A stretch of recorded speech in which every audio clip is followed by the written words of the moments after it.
ইমাম গাজ্জালী রহমতুল্লাহি আলাইহি লিখেছেন, যেই যুবক চার ধরনের মেয়েকে বিয়ে করবে, অর্থাৎ এমন চারটা বাজে গুণ, যেই চারটা বাজে গুণের ভেতরে যদি কোনো একটা বাজে গুণ একজন নারীর মাঝে পাওয়া যায় এবং সেই নারী কোনো পুরুষ যদি ভুলেও বিয়ে করে ফেলে, তার জীবনটা জাহান্নাম হতে পারে। এই জন্য আজকে এই চারটা বাজে গুণ আমরা জানবো এবং আমরা যখন বিয়ে করব, যাদের বিয়ে হয় নাই, আমরা বেস্ট লেভেল থেকে ট্রাই করবো এটা জাস্টিফাই করার জন্য যে এই মেয়েটার মাঝে এই বাজে গুণ আছে কিনা। কারণ বিয়েটা জীবনে একবার, এই ক্ষেত্রে যে হেরে যায় তার পুরো জীবনটাই হেরে যায়, আর এই ক্ষেত্রে যে জিতে যায়, যে সফল হয়ে যায়, তার পুরো জীবনটাই বরকতময় করে দেয় একজন। বলেন সবাই, তিনি কে?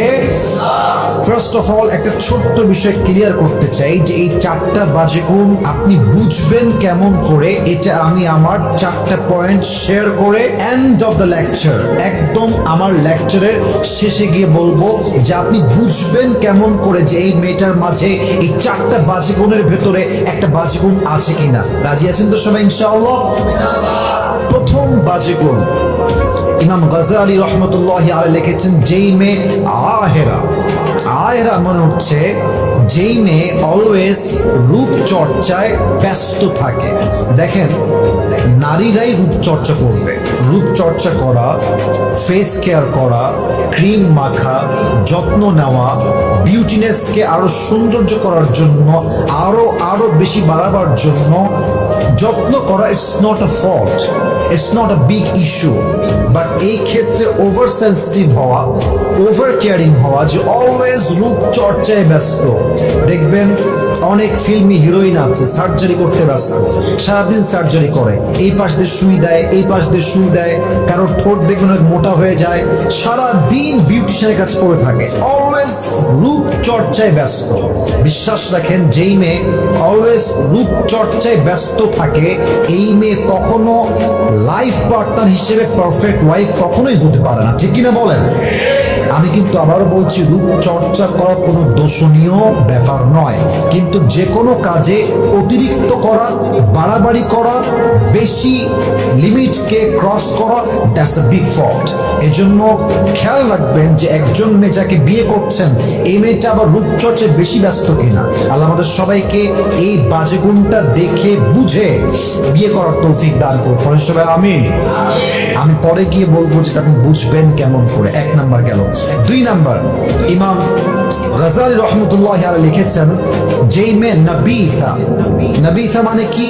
যেই মেয়ে রূপ চর্চা তো করেই করে এবং তার রূপের জন্য খুব বেশি গৌরব করে। গৌরব মানে অহংকার, আত্ম অহমিকা বোধ। বিশ্বাস রাখেন, যেই মেয়ের বাপ বড় লোক, হয়তো মেম্বার, চেয়ারম্যান, ব্যবসায়ী, সরকারি চাকরি করে, এবং মেয়েটা তার পরিবার হয়তো একদম ছোট মেয়ে অথবা পুরো পরিবারে একটা মাত্র মেয়ে, এবং সে দেখতে সুন্দরী, দেখবেন যে এই রকম মেয়ে অহংকারে, রূপের দাপটে আর বাঁচে না যুবক ভাইরা। ঠিক কিনা বলেন? কিন্তু আমি খুব খেয়াল করে দেখেছি, যেই মেয়েরা স্কুল লাইফে, কলেজ লাইফে ক্লাসের সবচেয়ে সুন্দরী মেয়ে ছিল সেই মেয়েটা, পুরো কলেজের সবচেয়ে সুন্দরী মেয়ে ছিল সেই মেয়েটা, যাকে দেখার যুবকরা অলওয়েজ লাইন ধরে বসে থাকতো।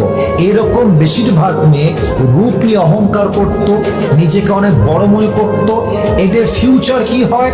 যেই মেয়েটা কলেজের সবার কাছে সুন্দরী মেয়ে ছিল, সেই মেয়েটা বিয়ের পরে তার স্বামীর কাছে সবচেয়ে অবহেলিত নারী হিসেবে গ্রহণযোগ্য হয়। ঠিক কিনা বলেন? তার কোনো দাম থাকে না, স্বামীর কাছে তার কোনো মান থাকে না। এটা আল্লাহ তাআলা ন্যাচার। আপনি অহংকার করবেন, আপনাকে আল্লাহ মাটির নিচে দাবাই দেবে। এই জন্য মেহেরবানি করে, যেই মেয়ে রূপ নিয়ে খুব অহংকার করে, তার রূপের যেই আগুন মানে জ্বলে তার ভেতরে, যে আমি কাউকে মানুষ মনে করি না, আমি হলাম সবচেয়ে সুন্দরী, এই অ্যাটিটিউড যেই মেয়ের মাঝে আছে, এই মেয়ে কখনো আপনাকে একজন সুখী পরিবারের নারী হিসেবে যে রোল প্লে করতে হয়, এই রোলটা প্লে করে দেখাতে পারবে। তিন নাম্বার, এমন মেয়ে যে মেয়েটা মুত্তালিআ। মুত্তালিআ মানে কি? যেই মেয়েটা অলওয়েজ স্বামীকে প্রেশারাইজ করে, প্রেশার ক্রিয়েট করে। মনে করেন বাসায় আসছেন, রাত বাজে 12টা, আপনার বউ আনতে বলেছিল কয়েকটা বাজার লিস্ট দিয়েছিল, এখন আপনি 8টা লিস্ট দিয়েছে, 6টা এনেছেন, 2টা মিস হয়ে গেছে। হ্যাঁ, তুমি কেন আনলা না? তুমি কোনো কাজের না, তোমার কোনো যোগ্যতা নাই। হ্যাঁ, তোমাকে যা বলে তার উল্টা করো, তোমাকে বিয়ে করে আমার জীবনটাই জাহান্নাম। প্রেশারাইজ করে, প্রেশার ক্রিয়েট করে। বিশ্বাস করেন, যেই মেয়ে মানুষকে প্রেশার রাখতে পছন্দ করে, চাপ প্রয়োগ করতে পছন্দ করে, এই মেয়ে আর যাই হোক একজন ভালো ওয়াইফ কখনোই হতে পারে না। ঠিক কিনা বলেন? 4 নাম্বার, এমন মেয়ে যেই মেয়ে মুবারিয়া। মুবারিয়া মানে কি? এটা খুব ভালো করে বুঝবেন। This is my last point that I am going to share with everyone. It's very important. কিছু মেয়েকে দেখলে বুঝবেন না, তার বাহির একরকম, তার ভেতরটা কিন্তু আর এক রকম। স্বামীর সামনে আসলে মানে ভাজা মাছটা উল্টায় খাইতে পারে না। ছি ছি ছি, আস্তাগফিরুল্লাহ, আমি এটা জীবনও করি নাই, এটা আমি বুঝি না। কি বললা তুমি? এটা জান, তুমি আমাকে এরকম মনে করতে পারো?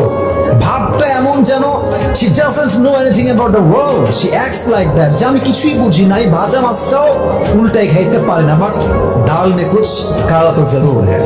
ভেতরে একরকম, বাহিরে আর একরকম। স্বামী পড়ছে বিপদে, খুব কষ্টে আছে, অর্থনৈতিক অবস্থা খুবই খারাপ, মানুষ মিথ্যা ব্লেম দিচ্ছে, বিপদে পড়ছে, কষ্টে করছে। স্বামীর সামনে এসে তুমি টেনশন করো না, আমি তোমার সাথে আছি, সবাই তোমার বিপক্ষে গেলে আমি তোমার পক্ষে থাকবো, আমি সারা জীবন তোমার পাশে আছি। স্বামীর সামনে বলে একরকম, বাহিরে গিয়ে রূপ চেঞ্জ হয়ে যায়। স্বামীকে বলে আমি তোমার পক্ষে আছি, আবার বাহিরে গিয়ে স্বামীর বিরুদ্ধেই সেই মেয়েটা ষড়যন্ত্র করে বেড়ায়। ঠিক কিনা বলেন? এরকম মেয়ে বিয়ে করা যাবে না। এখন প্রশ্ন হচ্ছে, হুজুর এই যে 4টা গুণ আপনি বললেন, 4টা গুণ তো এমন একটা গুণ, যে গুণটা বিয়ে না করলে সহজে আসলে প্রকাশিত হওয়ার সম্ভাবনা খুবই কম। আসলে সেক্ষেত্রে আমি বলবো, আপনি একটা মেয়ের পরিবার, তার বাবা, তার মা, তার কালচার, তার সোসাইটি, তার আপব্রিঙ্গিং, তার ব্রট আপ, তার বেড়ে ওঠা, তার ফ্রেন্ড সার্কেল, তার বাবার ইনকাম, তার মায়ের চরিত্র, তার খালার চরিত্র, তার ভাই কেমন, তার বড় বোন কেমন, ছোট বোন কেমন, এই ওভারঅল এই সব কিছু আপনি অবজার্ভ করলে বুঝবেন যে এই মেয়েটা আদৌ এই 4টা বাজে গুণের মধ্যে পড়ে কি পড়ে না। ঠিক কিনা বলেন? ফর এন এক্সাম্পল, প্রথমে বলেছিলাম যে মেয়েটা আহেরা, অর্থাৎ অলওয়েজ রূপ চর্চায় ব্যস্ত। একটু বোঝার ট্রাই করেন। একজন মেয়ের বাবার ইনকাম হচ্ছে, for an example, just example আর নাথিং এলস, ইনকাম হচ্ছে 20,000 টাকা। কত হাজার? আর একবার, কয় হাজার? 20,000। আচ্ছা বলেন তো, পরিবারে বাবার ইনকাম 20,000, বাবার মেয়ে হচ্ছে 2টা, ছেলে 1টা এবং বউ, এই হচ্ছে 5 জন মানুষের একটা সদস্যের পরিবার। মেয়েটা চাইলেও কি প্রত্যেক মাসে 30,000 টাকা ইনকাম করতে পারবে? মেকআপ করতে পারবে? পারবে না। কারণ কি? তার বাবার ইনকামটাই হচ্ছে কম। তা আপনি সেই মেয়েকে দেখলে বুঝবেন যে এই মেয়েটা ওই লেভেলের না। আর একটা মেয়ে যার বাবার মাসের অবৈধ ইনকাম হচ্ছে 10 লাখ টাকা, অবৈধ ইনকাম, বৈধ ইনকাম না, অবৈধ ইনকাম 10 লাখ টাকা, অথবা বৈধ ইনকাম 20 লাখ টাকা, কথার কথা ব্যবসা থেকে আসছে। কিন্তু সেই মেয়েটা যদি বাবার ইনকাম 20 লাখ হয়, সে তো মাসে সর্বনিম্ন 1 লাখ টাকা খরচ করতে পারে। পারে কি পারে না? আপনি একটা বেসিক লেভেলে দেখলেই বুঝবেন যে মেয়েটা আসলে কোন ক্যাটাগরি বিলং করে। এই মেয়েটা আসলে সেই লেভেলে হতে পারে কি পারে না। আরে যেই মেয়ের বাপের ইনকাম মাত্র 20 লাখ টাকা, সেই মেয়ে চাইলে 1 লাখ মেকআপ করতে পারবে না। ঠিক কিনা বলেন? আবার দেখেন, আর একটা বলেছিলাম যে মেয়েটা স্বামীকে প্রেশারাইজ করে। একজন মেয়ে স্বামীকে প্রেশারাইজ তখন করে যখন সে এই শিক্ষা তার মায়ের থেকে পায়, তার খালার থেকে পায়, তার ফুফুর থেকে পায়। মেয়ের বয়স 8 বছর, সে দেখছে যে আমার বাপ আমার মায়ের কথায় ওঠে বসে, আমার বাপ ইয়েস বললে ইয়েস, নো বললে নো। ওর ভেতরে এই মেন্টালিটি ছোট্টবেলার থেকে তৈরি হয় যে আমিও আমার স্বামীকে গোলামের মতো ট্রিট করব, কাজের চাকরের মতো ট্রিট করবো। এরকম মেয়ে বাংলাদেশে অ্যাভেলেবল। মানে কিছু মেয়ে আছে, এরা স্বামীকে মানুষই মনে করে না, অমানুষ মনে করে, জানোয়ার মনে করে। কথায় কথায় খোটা, কথায় কথায় বাজে ব্যবহার, কথায় কথায় তোমাকে বিয়ে করে আমার জীবনটা জাহান্নাম হয়ে গেছে, আমার কত ভালো জায়গায় বিয়ে হতো, তুমি এটা জাহান্নাম আমার জন্য। এই কথাগুলো বলে একটা সাজানো গোছানো সুন্দর সংসারকে একটা মেয়ে জাহান্নাম বানিয়ে দেয়। ঠিক কিনা বলেন?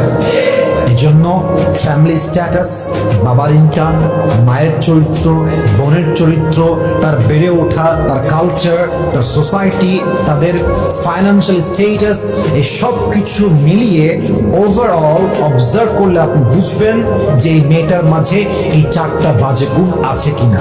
আল্লাহ আমাদের সবাইকে বিয়ের পূর্বে একজন মেয়েকে যথেষ্ট জাস্টিফাই করে বিয়ে করার তৌফিক দান করুক। আমরা সকলেই জবান খুলে পড়ছি আমিন।